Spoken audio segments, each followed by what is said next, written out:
Hello and welcome to Star Wars Outpost. With The Mandalorian Season 2 coming to an end, most of us, if not all of us, had questions that went unanswered. And so in this video, we're going to talk a little bit about what we think could likely happen in the next season, Season 3.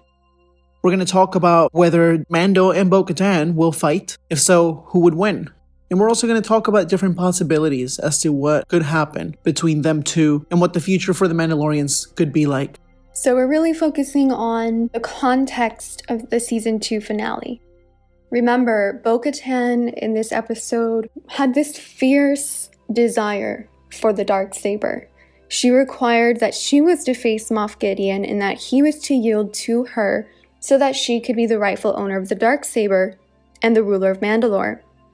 But as we all know, she was waiting on the bridge and in came Djarin with the Darksaber in his hand ignited alongside the defeated Moff Gideon. So we were left with that big question, will they fight? What will happen? So we're going to be discussing that in detail. Now again, this is just our opinion. So if you have an opinion or you have an idea of what you think could happen in the next season, please leave a comment down below. Now we're going to do this as a form of a discussion where we just share our opinions. So to start things off, who do you think would win or what do you think is going to happen? As far as what's going to happen, who knows? There are rumors going out there that the next season is going to time jump into the future. Nothing is confirmed. I don't know. But as far as the fight, who would win? The answer for me is pretty obvious. I do think that a case of defense needs to be presented for both sides though, because I do think both Din and Bo have a chance of winning just for different reasons. I will say that hands down, I think Djarin would win, personally. That's not to say that Bo-Katan is not capable of fighting him, but let's face it, he would have the Darksaber and his Beskar spear on his side. We have to remember though that Djarin didn't care about the Darksaber. He didn't care about ruling Mandalore. He was never in it for that. He offered the Darksaber to Gideon and to Bo-Katan. He didn't care. So what this tells me is that he would have no real desire to kill Bo-Katan, even while in combat. Even still, Bo-Katan, again, had that desire, that want of the Darksaber, and if it came down to it, she might go in for the kill and take advantage of that apparent weakness on Din's part. I think in the end, he would have to seriously defend his life. That could mean killing Bo-Katan, which I think he could be successful in doing if he was so willing. I think the easier thing would be if he went easy on her, if he yielded, if he submitted to her. But I'm not sure if she would accept the Darksaber in that situation, nor am I sure that any of the Mandalorians would respect her after that. So there's more to the situation, in my opinion, than just who would kill who first. Like Gideon said, it's a story, it's the moral of it. Din doesn't want to kill Bo-Katan, but he could. Bo-Katan wants to kill Din for the saber, but she might not be respected for doing so. In Rebels Season 4, she said that the Mandalorian way to do things was not to inspire fear and get others to follow you and do what you want simply because they're scared of you. So if she holds true to that, and Din seriously defends his life, I don't think Bo-Katan could beat him at all. She is savvy with her armor and the features that it has, but I don't think those features would do much against him with his Beskar armor. I just don't. Nor would any kind of physical combat on her part make a big difference. Still we saw a huge personality turn, I think, in this final episode for Bo-Katan. We left her in Rebels accepting the saber and dedicating her rule to her dead sister and to all of Mandalore. But now she was portrayed as, a more selfish, power-hungry woman that didn't care about anything but the right to rule. So it was quite different, but yeah, that's my case. Din would win at the end of the day. What about you? Well, I think we just have to go back to the origins of the Mandalorians. They would many times fight amongst each other, sometimes to get power, but it's not because they all wanted to be the Mandalore, to lead the Mandalorians. They wanted a good leader that could represent the Mandalorians and could help everyone to maintain their moral code. And so if she stays true to her ideals, then she would follow the lead of Djarin as the new Mandalore. So I think what's really going to happen in the end is, I think two things could happen.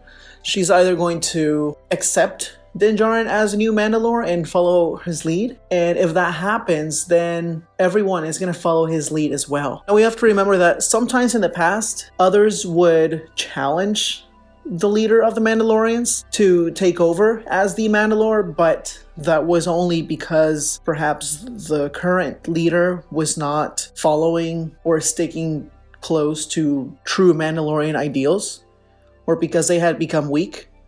But overall, everybody respected the Mandalore, even if there were other fighters that could easily take them on. So I think Bo-Katan is either going to follow his lead, or she may actually stray away from her ideals, and she may try to take over as the new Mandalore regardless. So I can also see Bo-Katan and the Night Owls being a little bit like the Death Watch movement, where you had Satine as the leader of Mandalore, and the Death Watch were just a criminal group that were banished to one of the Mandalorian moons, and eventually tried to make their way into the planet so that they could take over Mandalore, dividing again all the Mandalorians and all the clans.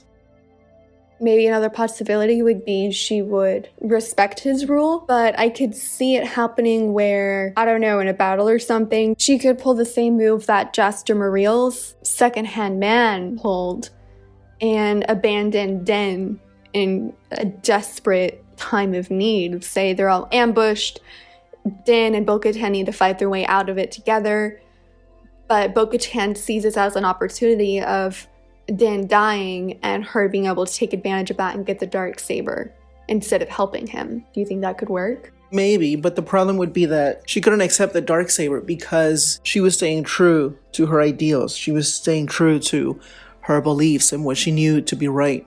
And so if she were to abandon him and do this, it would be betrayal on her part. Because at this point, he is the Mandalore. He has a right to rule as the Mandalore. So if she were to do this, then how could other Mandalorians respect her? How could she respect herself as the Mandalore?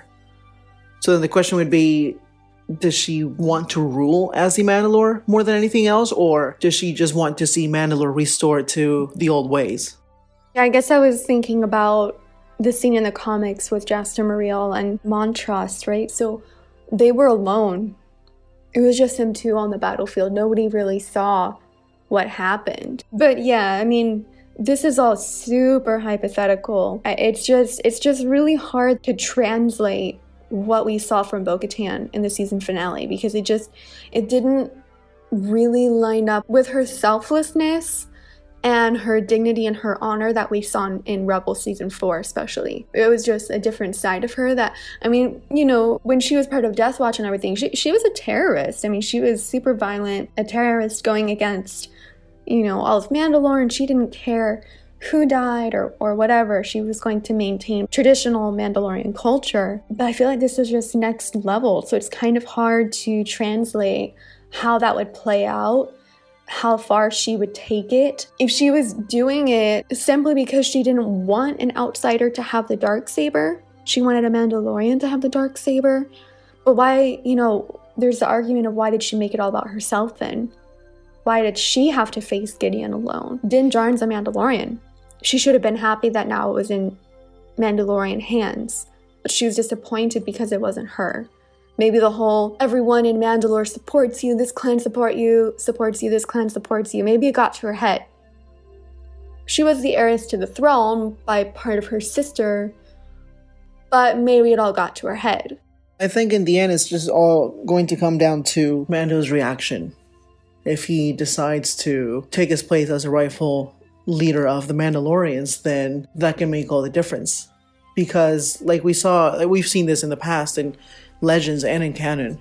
When someone was viewed as too weak to be the leader of the Mandalorians, then somebody else would challenge him or her to take his or her place. So if he assumes power and he assumes all responsibility that comes with being the Mandalore, then I think everyone would have to respect that, including Bo-Katan. For example, in the Revan book, which of course it's Legends, but we see how the leader of the Mandalorians was the one that had the helmet, right? So all clans were looking for the helmet, and whoever found it was going to claim the place of the leader of the Mandalorians. And fights broke out between the Mandalorians, between clans, between different ones, even if they viewed themselves as brothers and sisters. They would fight for the helmet because they wanted somebody strong to be the leader. But in the end, the one who found the helmet was instantly respected by all the clans. So Bo-Katan and other Mandalorians may want that position because they want somebody strong that has a strong will to be the ruler and leader of the Mandalorians. But if Mando were to assume that power, then I think Bo-Katan and everybody else would respect him. Of course, that's if they're true Mandalorians and they stick true to their ideals. And it was a funny scene in Grogu's holding cell where Moff Gideon was explaining to Din Djarin what Mandalorian history and culture was, what the Darksaber was. I mean, that's like an outsider teaching an American about the American flag that they had never seen before. It's just weird. That's how isolated the Watch and really every Mandalorian had become. They had, in a way, all become outsiders to each other. And they were unaware of these kind of micro-cultures that had sprung up within Mandalorians. So it was really interesting. And you could see, I mean, we've seen from Din Djarin throughout the series that the Mandalorian way is everything to him. He honors that more than anything because it saved his life. And it is his life. But at the same time, now we're starting to see from him that he's kind of relaxing when it comes to, as Bo-Katan said, these kind of cultist views, extreme views on the part of the Zealot. He didn't know anything else had existed. He didn't know that you didn't have to keep your armor on in order to be considered a real Mandalorian. It wasn't like that everywhere. So he's exploring new waters, and while the Darksaber might not be part of his known culture, his known history, the problem is that it is for all the other Mandalorians. It is for Bo-Katan. And while he could easily say, here, take it, for her it's not so easy. For her, she's not going to just take it. Nobody's going to just take it. So he's stuck with it whether he wants it or not. He has to honor that unknown part of his culture because everybody else is. So while he might not want to be Mandalore, he's reluctant in doing so. He kind of has no choice at this point, and he's going to have to take on this responsibility with the help of others if Bo-Katan isn't going to fight him for it. So overall, these are just our thoughts, our opinions. None of this is confirmed or based on any piece of information or evidence that we have as far as a new season coming out. We know it's in pre-production, so we'll just have to wait and see. But of course, everything could turn out completely different from what we're predicting. Let us know what you think is going to happen, who you think would win in a fight between Bo-Katan and Mando, who you think would be the better leader of the Mandalorians, and why. Please leave it all down in the comments below, and we'll catch you guys in the next one.